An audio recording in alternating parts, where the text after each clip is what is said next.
Hey, it's your boy DJ Wolf here. I got a couple things on my mind. There's one thing in particular that I have on my mind that kind of bothered me. This was the controversy regarding the death / murder of Keith Scott down in North Carolina. I happened to watch the video again this morning.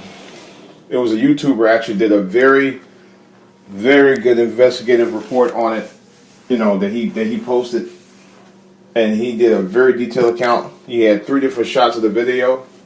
Two of the 3 videos were shot from the police body cameras, and the other one was shot by Keith Scott's widow.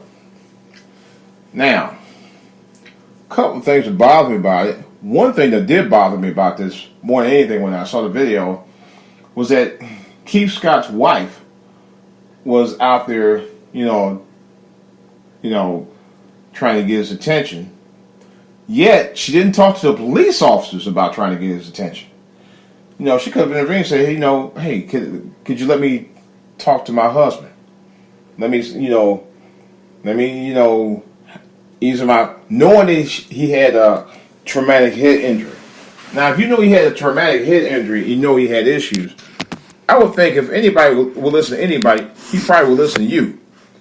My thing of it is, why didn't you make that effort happen? You could just, in an effort to ease the tension down a little bit, and you were right there. Excuse me. Because that's the first thing I thought about. The very first thing I thought about was that she could have easily eased the tension by asking the cops if she could intervene the situation, because that was her husband. Number one.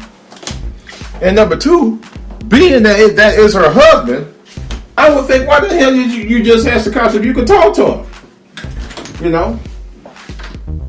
Knowing you knew that he had a traumatic head injury. She knew that. She knew that the whole time. Therefore, knowing full and well that you knew that the whole time, you could have easily eased the tension. Right then and there. Right on the spot. You know.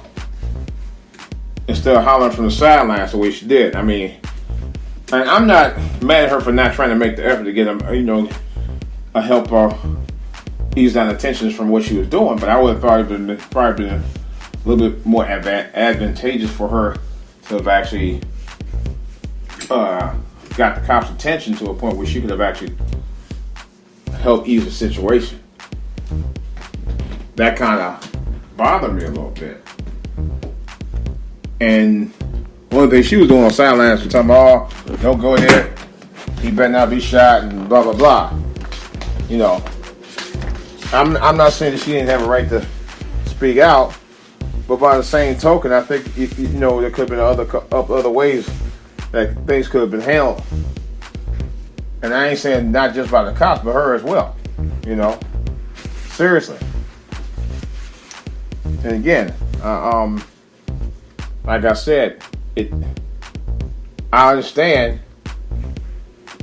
but then again, I think there was another way of best handling the situation. So that's all I wanted to say. This is DJ Wolf. I will be on tonight. I don't know what time, because I need to do another show and get it there for you. But anyway, questions or comments about anything I've just raised or talked about, anything you'd like to suggest, show-wise or anything else, drop a line. DJ Wolf Online at yahoo.com. For all to hear